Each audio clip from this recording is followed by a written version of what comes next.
Hello friends, welcome back to your channel class like. இன்றைக்கி நம்ம cooperative previous year question paper வீடியோவில் departmental questions, அதுவும் accounts department part 2 question number 21 to 40 பார்க்கலாம். அதாவது accounts departmental கொஷின்ஸில் last, அதாவது final part பார்க்க போகிறோம். ஓகேவா? Fine. Question number 21. Audit of milk cooperatives are conducted by, அதாவது பால் கூட்டுறவு சங்கங்களின் தணிக்கை யாரால் மேற்கொள்ளப்படுகிறது? நம்ம கோஆப்ரேட்டிவ்ஸோட ஆடிட் வந்து டைரக்டர் தான் வந்து சொல்லுவாங்கன்னு சொன்னோம். இதில் ஸ்பெசிஃபைடாக வந்து கேட்டிருக்காங்க, யார் வந்து மில்க் கோஆப்ரேட்டிவ்ஸ்க்கான ஆடிட் எடுப்பாங்க. அப்போ அதே மாதிரி ஸ்பெசிஃபைடாக director of audit for milk cooperatives அவங்க தான் வந்து பண்ணுவாங்க. ஓகேவா? Fine. Next question number 22. Registration charges for the land purchases, நிலத்தினை வாங்கும் பொழுது செலுத்தும் பதிவு கட்டணமானது. ஸோ ஆப்வியஸ்லி அது வந்து லேண்ட் பர்ச்சேஸ் பண்ணுறோம், அப்போ அது வந்து எக்ஸ்பெண்டிச்சர் தான். அது என்ன டைப் ஆஃப் எக்ஸ்பெண்டிச்சர் அப்படின்னு கேட்குறாங்க. ஆப்ஷன்ஸ் என்ன கொடுத்துருக்காங்கன்னா, option A capital expenditure, option B trading expenditure, option C revenue expenditure, option D deferred revenue expenditure. So வந்து நான் உங்களுக்கு டெஃபர்ட் ரெவன்யூ எக்ஸ்பெண்டிச்சர்னா என்னென்னு ப்ரீவியஸ் வீடியோலேயே சொல்லியிருக்கேன். மீதி எல்லாமே அண்டர்ஸ்டபிளாக தான் இருக்குது. ஸோ ஒரு லேண்ட் வாங்கும்போது நடக்கக்கூடிய எக்ஸ்பெண்டிச்சரை நம்ம வந்து கேபிட்டல் எக்ஸ்பெண்டிச்சர் அப்படின்னு சொல்லுவோம். ஓகேவா? Fine. Next question number 23. Furniture purchased for 5,000 is not entered in a day book. This type of error is, அதாவது தளவாடங்கள் ரூபாய் 5,000க்கு கொள்முதல் செய்யப்பட்டது, நாள் ஏட்டில் எழுதப்படவில்லை, எந்த வகை பிழையானது? ஸோ முதல்ல டைப்ஸ் ஆஃப் எரர்ஸ் நிறைய இருக்குது. அது இதில் இன்னொரு கொஷனும் வரும். ஸோ என்னென்ன டைப் ஆஃப் எரர்ஸ் இருக்குதுன்னு சொல்லி எனக்கு கீழே கமெண்ட்டில் சொல்லுங்கள். இப்படி ஒரு டே புக்கில் நம்ம வந்து என்ட்ரி பண்ணாமல் விட்டுட்டா, மறந்துட்டா, இந்த மாதிரி இருக்கிற எரர் எல்லாம் என்ன எரர்னு சொல்லுவோன்னு பார்த்தீங்கன்னா எரர் ஆஃப் ஒமிஷன், அதாவது விடுபட்ட பிழை அப்படின்னு சொல்லுவோம். ஓகேவா? ஃபைன். Next question number 24. அதாவது the word audit is derived from, தணிக்கை என்ற சொல் எதிலிருந்து தோன்றியது? ஸோ எந்த இதிலிருந்து அப்படின்னு பார்த்தீங்கன்னா லாட்டின் வேர்ட்லேருந்து தான் வந்து ஆடிட் அப்படின்ற வேர்ட் வந்திருக்கும். ஓகேவா? Fine. Next question number 25. Errors classified into how many categories, பிழைகள் எத்தனை பிரிவுகளாக வகைப்படுத்தப்பட்டுள்ளது? நான் சொன்னேன்ல முன்னாடி அந்த எரர் ஆஃப் ஒமிஷன் பார்க்கும்போது. ஸோ எரர்ஸ்ன்றது எத்தனை டைப் ஆஃப் வந்து கேட்டகரைஸ் பண்ணியிருப்பாங்கன்னு பார்த்தீங்கன்னா 5 டைப்ஸ். ஸோ அது என்னென்ன அப்படின்னு சொல்லி கீழே சொல்லுங்கள் எனக்கு கமெண்ட்டில். ஓகேவா? Fine. Next question number 26. According to the balance sheet equations concept, the capital will be, அதாவது ஐந்தொகை பட்டியல் சமன்பாடு கோட்பாட்டின்படி பங்கு தொகையானது டேஷ். ஸோ அதாவது எப்படி கேட்குறாங்கன்னா, பேலன்ஸ் ஷீட் ஈக்குவேஷன்ஸ் படி நம்ம கேபிட்டலை எப்படி எழுதுவோம்னு கேட்குறாங்க. ஸோ கேபிட்டலை நம்ம அசட் மைனஸ் லயபிலிட்டி அப்படின்னு சொல்லுவோம். ஸோ அதுதான் வந்து பேலன்ஸ் ஷீட்டில் நம்ம கேபிட்டலை இண்டிகேட் பண்ணுறது. ஓகேவா? Fine.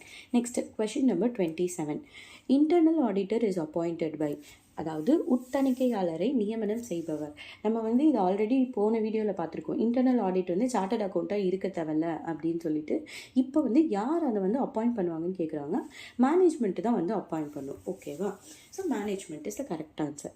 Next question number 28. which one of the following is called as backbone of auditing, அதாவது கீழ்கண்டவற்றில் தணிக்கை பணியின் முதுகெலும்பாக கருதப்படுவது எது? ஸோ ஆப்ஷன் ஏ பார்த்தீங்கன்னா routine checking, option B vouching, option C internal check, option D internal control. So இதில் எது வந்து ஆடிட்டிங்கோட பேக் போனுன்னு கேட்குறாங்க. ஸோ வவுச்சிங் அதுதான் வந்து ஆடிட்டிங்கோட பேக் போன் அப்படின்னு சொல்லுவாங்க. வவுச்சிங்னா ஒன்றும் இல்லை, இந்த ஃபினான்ஷியல் டிரான்சாக்ஷனுக்கு சப்போர்ட் பண்ணுற இந்த டாக்குமெண்ட் எவிடன்ஸ் இதெல்லாமே இன்ஸ்பெக்ட் பண்ணுறது தான், அதுக்கு பேர் வந்து வவுச்சிங். ஸோ அதுதான் வந்து ஆடிட்டிங்கோட பேக் போன் அப்படின்னு சொல்லுவாங்க. ஓகேவா? Fine. Next question number 29. Registration is not essential in case of, அதாவது பதிவு செய்தல் தேவையில்லாத இனமானது எப்போ அப்படின்னு கேட்குறாங்க. ஆப்ஷன்ஸ் பார்த்தீங்கன்னா option A company, option B cooperative organisation, option C cooperative society, option D business of joint Hindu family. ஸோ இதில் கம்பெனினாலும் ரெஜிஸ்ட்ரேஷன் தேவை, அண்ட் கோஆப்ரேட்டிவ் ஆர்கனைசேஷனாலும் ரெஜிஸ்ட்ரேஷன் பண்ணியிருக்கணும், கோஆப்ரேட்டிவ் சொசைட்டினாலும் ரெஜிஸ்ட்ரேஷன் பண்ணியிருக்கணும். So option D business of joint Hindu family, அதாவது கூட்டு இந்து குடும்பத்தின் வியாபாரம், இதுக்கு நீங்கள் வந்து ரெஜிஸ்ட்ரேஷன் பண்ணியிருக்கணுன்றது அவசியம் கிடையாது. ஓகேவா? Fine. Next question number 30. Profit distribution is to be approved by, அதாவது லாப பிரிவினை அங்கீகரிக்கப்பட வேண்டியது. யார் வந்து ப்ராஃபிட் டிஸ்ட்ரிபியூஷன் வந்து அப்ரூவ் பண்ணுவாங்கன்னு கேட்டிருக்காங்க. ஜென்ரல் பாடி மீட்டிங்கில் தான் வந்து அதை அப்ரூவ் பண்ணுவாங்க. ஓகேவா? Fine. Next question number 31. Nominal accounts having credit balance represents, அதாவது பே அளவு கணக்கில் வரவு இருப்பு நிலுவை குறிப்பது. ஸோ நாமினல் அக்கௌண்ட்ஸ் அப்படின்னா ஒன்றும் இல்லை, ஒரு அக்கௌண்டிங் இயரில் நீங்கள் க்ளோஸ் பண்ணுற ஜென்ரல் லெக்சரை தான் வந்து நாமினல் அக்கௌண்ட்ஸ் அப்படின்னு சொல்லுவாங்க. அதில் வந்து கிரெடிட் பேலன்ஸை எதில் ரெப்ரசன்ட் பண்ணுவோம் அப்படின்னு கேட்குறாங்க. இன்கம் இல்லைன்னா கெயின், அதை தான் வந்து சொல்லுவோம். ஓகேவா, fine. Next question number 32. goods returned by the customer for rupees 10,000 is recorded in, அதாவது வாடிக்கையாளர் ஒருவரால் ரூபாய் 10,000க்கு திருப்பி அனுப்பப்பட்ட பொருட்கள் பதிவு செய்யப்படும் பதிவேடு. அதாவது இப்போ வந்து யாரோ ஒருத்தவங்க வந்து கூட்ஸ் வாங்கிட்டு போயிட்டாங்க, அவங்க வந்து இந்த கூட்ஸ் வேண்டாம் அப்படின்னு சொல்லிட்டு நம்மளுக்கு திரும்ப கொடுத்துட்டாங்க அப்படின்னா அதை நம்ம எதில் வந்து நோட் பண்ணுவோம் அப்படின்னு சொல்லி கேட்குறாங்க. சேல்ஸ் ரிட்டன் புக்கில் தான் நோட் பண்ணுவோம். அது நமக்கு ஃபஸ்ட்டு சேல்ஸ் ஆகிடுச்சு, இப்போ அது வந்து ரிட்டன் ஆகுது. ஸோ சேல்ஸ் ரிட்டன் புக்கில் நோட் பண்ணுவோம். ஓகேவா, fine. Next question number 33. sundry debtors or sundry creditors in the trial balance will be taken to, அதாவது சோதனை சமநிலை பட்டியலில் உள்ள கடன் ஈத்தோர் கடன் பெற்றோர் கணக்கின் நிலுவை எடுத்து செல்லப்படும் இடம். அதாவது சன்ட்ரி டெப்டார்ஸ் சன்ட்ரி கிரெடிட்டர்ஸ்னால் ஒன்றும் இல்லை, they are the people, like ஒரு பீப்புளோ ஒரு ஃபர்மோ ஹூ ஜஸ்ட் காட் கிரெடிட்டில் வந்து ஒரு சர்வீஸோ கூட்ஸோ வாங்கியிருக்காங்க அப்படின்னா அவங்க வந்து டெப்டார்ஸ், சன்ட்ரி டெப்டார்ஸ். ஒரு கிரெடிட்டில் சர்வீஸோ கூட்ஸோ கொடுத்துருக்காங்க அப்படின்னா அவங்க வந்து சன்ட்ரி கிரெடிட்டார்ஸ். ஓகேவா, ஸோ இந்த டிரான்சாக்ஷன் சன்ட்ரி டெப்டார்ஸாக இருக்கட்டும் இல்லை கிரெடிட்டார்ஸாக இருக்கட்டும், இதை வந்து நம்ம எதில் வந்து நோட் பண்ணுவோன்னு கேட்குறாங்க. இதை வந்து நம்ம பேலன்ஸ் ஷீட்டில் தான் எழுதுவோம். ஓகேவா, இந்த பேலன்ஸ் ஷீட்டில் அதாவது சன்ட்ரி கிரெடிட்டார்ஸாக இருந்தால் பேலன்ஸ் ஷீட்டில் எந்த சைடில் எழுதுவோம், சன்ட்ரி டெப்டார்ஸாக இருந்தால் பேலன்ஸ் ஷீட்டில் எந்த சைடில் எழுதுவோம் அப்படின்றது தான் மாறும். ஆனால் ரெண்டு பேருமே நம்ம பேலன்ஸ் ஷீட்டில் தான் எழுதுவோம். ஓகேவா, fine. Next question number 34. Damaged goods return to the suppliers R recorded இன், அதாவது பழுதடைந்த பொருட்கள் விற்பனையாளருக்கு திருப்பப்படும் பொழுது பதிவு செய்யப்படும் ஏடு.